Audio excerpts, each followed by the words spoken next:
This is a question I had hoped to ask Mr. Kawishe. If he does, it looks like according to the Tanzanian constitution, it gets the powers. It has the powers really which are akin to being a dictatorship. In other words, their result, the announcement that they make is final. It cannot be challenged in a court of law. Is that what you are also hearing?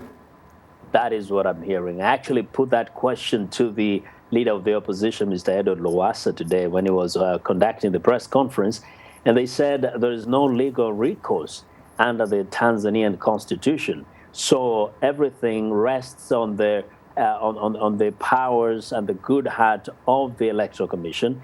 They can only petition to the Electoral Commission, but whatever the Electoral Commission decides becomes final. They cannot go anywhere. And that's the law in this country.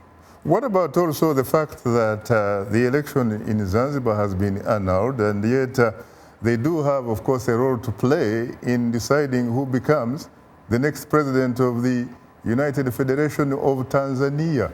What happens to the election on mainland, really? Doesn't the annulment on the island affect what is going on also on the mainland? That is what people are saying, and especially the opposition is saying. If indeed there were those massive gross violations on the island of Zanzibar, the opposition has pointed to similar incidents on the mainland. Why then would you say that the election in Zanzibar is not good enough to hold, but try to announce and confirm the elections from the mainland?